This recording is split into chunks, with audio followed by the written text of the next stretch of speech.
Okay, sige. Let's answer this statics of rigid bodies problem. Actually, this can be found on, ayun, yung kay Besabella na mechanic. Okay, so let's answer this. This is under topic, forces and moments. So, application to ng Varignon's theorem for the moments, which is in the basic definition din ng Varignon's theorem is related to moment. So from the two sets of forces shown, we have this 100 kilonewton. Okay, nasa second quadrant. Then 200 kilonewtons is sa first quadrant. Okay, so compute the horizontal and vertical components of the resultant force. And compute the location, the resultant force from point A. Sige. So pakitaan natin to ng solution na conventional and yung Caltech. So sige, conventional muna tayo. Compute the horizontal component of the resultant force. So basically, since inclined yan, it'll be going to have components. So kung i-resolve natin yan into components, we'll have this, lakihan ko na lang kaya. We'll have this along X. Okay, for the first force, ayan, meron tayong ganito, and pag ganyan. For the other one, meron din tayong to the right and upwards. So, ayun. So, i-resolve natin yan into components. Ano magiging value na niyan? So, this one, 100, then 50 to. Kasi 140, so ito is 90. This must be 90. So, plus 50, yeah, it's 140. So, ayun.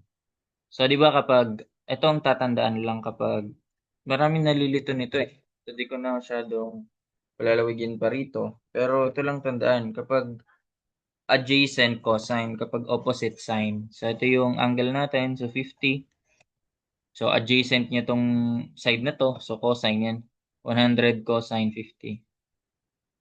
100 cosine 50. Then, ito, kung sine yung isa, this one naman is naka-sine naman. 100 sine 50. And that's also, tawag dito, opposite naman yun ng 50 eh. Kasi kapag naglagay tayo dito, parallel sa kanya. So, ayun, opposite na siya.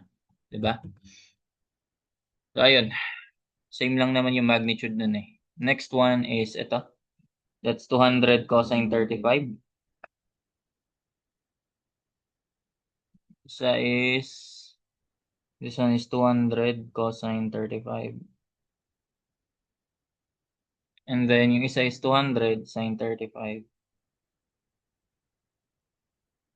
Diba? Cosine kasi adjacent, sine kasi opposite. Kung dito natin yan dito transfer, yan opposite na siya ng 35. Right? Ayan.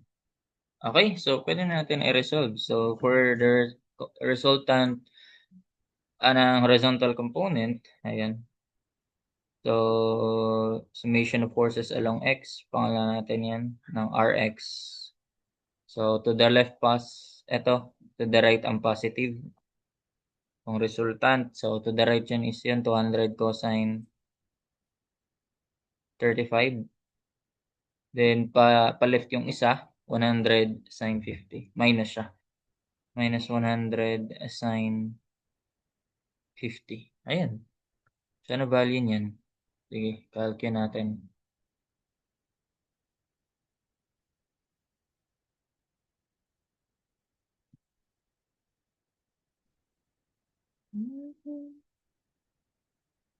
Okay.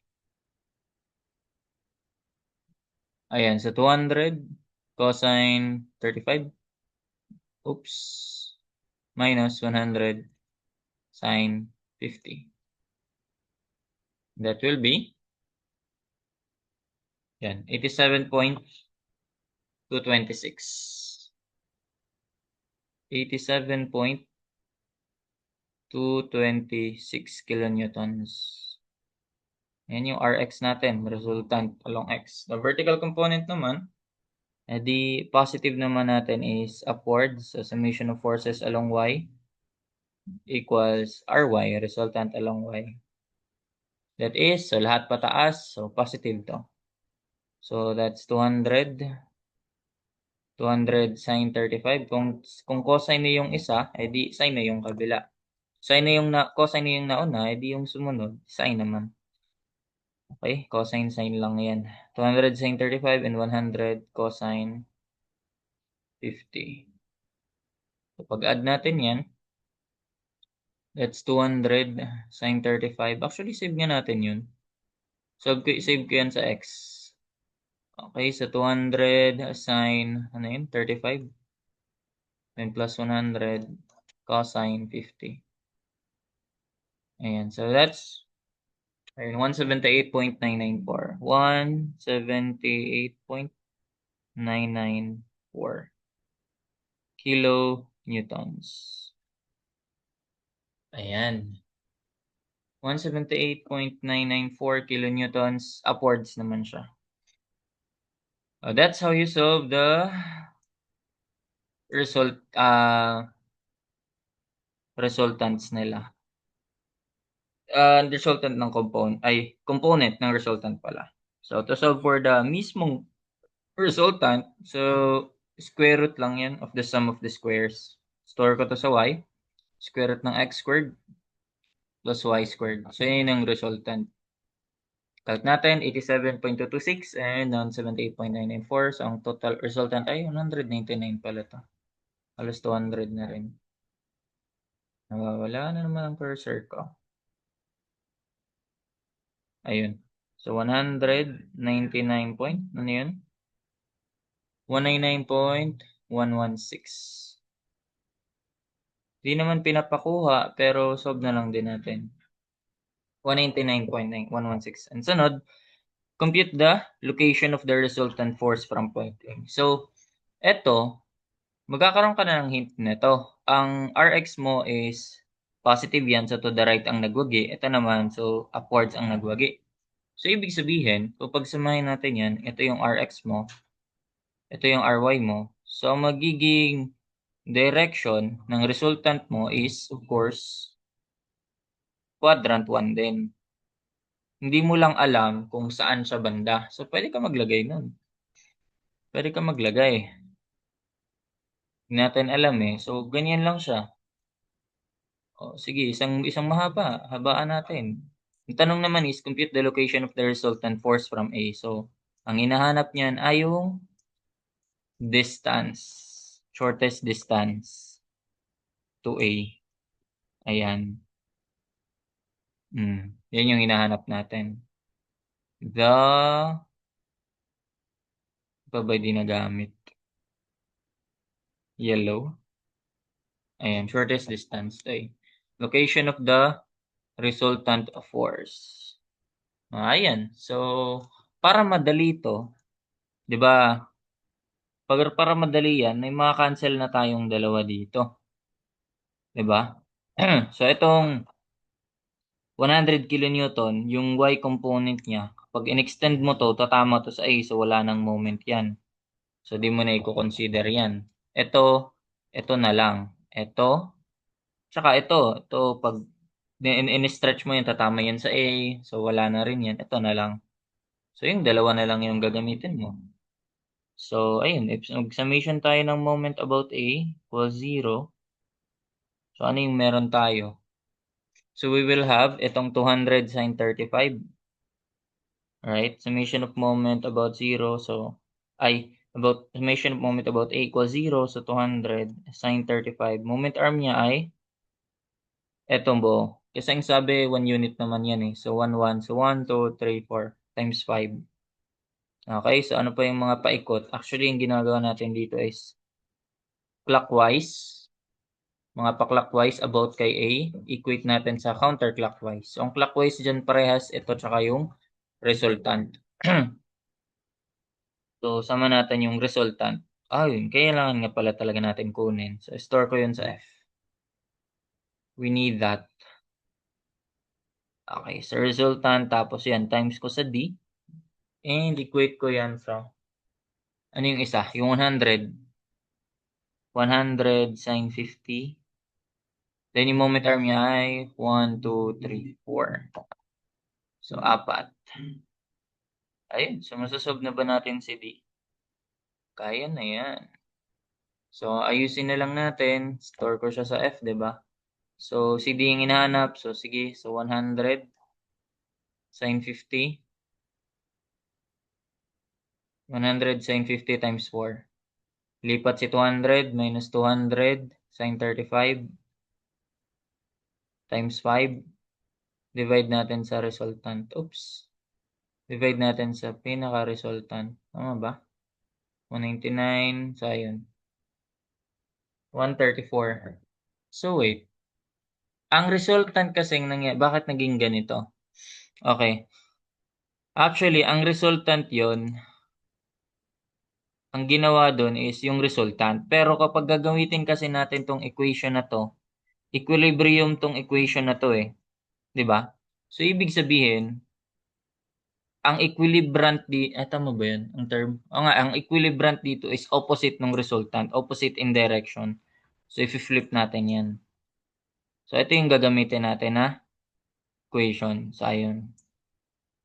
Ganyan gagamitin natin na direction ng gagamitin natin. Pero, doesn't matter naman dyan kasi kung negative ang magpalabas mo na distance, okay lang yun. Absolute value mo na lang. Pero ito talaga yung tama. Kapag ang resultant kasi, yun, ang resultant is nasa, tag nito, quadrant 1. Ang direction niya, quadrant 1. Pero kung tatapatan mo yan ng equilibrant, so opposite niyan, yun, pag ganito siya, ang equilibrant, RE na lang to. Okay, R equilibrium. Sige, palitan ko to. Pag tinransfer ko siya, so saan na siya sasabay? Doon na siya sa 100 sin, di ba? So, ayan, equate ko to. So, that's, ano yan? R equilibrium. Pero equal lang to sa R. Magkaiba lang ng direction. Ayun, ganyan na siya. Okay? So, kung ayusin natin, ulitin natin. So, that's 200 sin 35 times 5. Then, minus 100 sin 50 times 4. Divide ko sa resultant. So, yun, 1.34 na. Positive na siya. Ayun. So, that's how you solve it. Paano kung Caltech? Ito, may tuturo ako kung Caltech. Ito, may purpose kung bakit binigay yung 140 dyan eh. Tingin ko may purpose kung bakit binigay yung 140 dyan. So, sige, tanggalin ko na to. Hindi naman na natin kailangan. Turo ko lang yung Caltech. Bakit binigay yung 140 dyan? Kasi sa Caltech, dapat ganito yung maging direction ng angle mo. Start ka sa x-axis. Positive x-axis to be exact. Ayan, positive x-axis. Ganyan yung pag-measure ng angle. So, positive x-axis. Then, pa-counterclockwise ka. Yun yung positive. Okay. So, pag ganyan, magka-calc tayo. Magko-complex pala tayo. Ayan, complex mode. Okay. So, pag ganyan, input mo lang yung force tapos angle. Saan yung angle dito? Okay, dito pala. So, shift. Ayan, 100 angle. So, yan 140. Add natin yung 200 angle 35. Again, ang basehan dyan is nasa positive x-axis. Ayun, no? So, 87.225. So, ito yung x. Then, 178.994 ang y-axis. So, paano natin makuha yung resultant niyan? So, ano lang yan? Shift, test complex. Sa Canon, apps yun. Tapos ito, yung number 3, R angle theta. Ano ba yan? So, shift. Wala. Okay, hindi pala. So, shift, complex, so 3. So, ito yung resultant niya. Then yung 64, di pala natin kinuha yung ano, no? Di pala kinuha yung angle theta. So, dito yan. Dito lang naman yung theta na yan. Ano lang naman yun, Ry over Rx. So, ayan, 199. Tama. Na ang tanong, paano mo i-save pala yun? What if balik natin doon ulit? Balik natin doon. Nasa A plus BI yun. Balik natin. A plus BI. Ayan. So, paano natin i-save yung 87? Actually, ganito yan. Pwede mo siyang mapalabas lang. Shift, tapos complex ka. Ay, wala na naman. So, shift, tapos complex ka. Ito yung... Wala bang sumunod na ito? Wait lang. Conjugate lang yung meron. A plus BI. Okay, so... wala nga. Sa kanan lang pala meron nun. Yung mapapalabas mo yung real tsaka imaginary. Sa kanan lang pala meron nun. Yung sa kanan kasi may real tsaka imaginary dun eh. Ito wala no. Sa pangit pala ng Casio. Okay, okay. Sa kanan meron yun. Yung real, yun yung mapapalabas mo na yung x-axis. Tapos yung imaginary, yung mapapalabas mo naman doon yung y. Wala talaga siya. Ito lang yung kaya mo masave. Oh my. So ayun lang. Wala talaga siya. Wala pala tong kanan. Ayun, kung may, ay Casio, kung may kanan kayo, ayun. So real imaginary lang yan. And I guess that's it. So we solve this problem in statics. Forces, resultant ng force system, and yung moment by Varignon's theorem.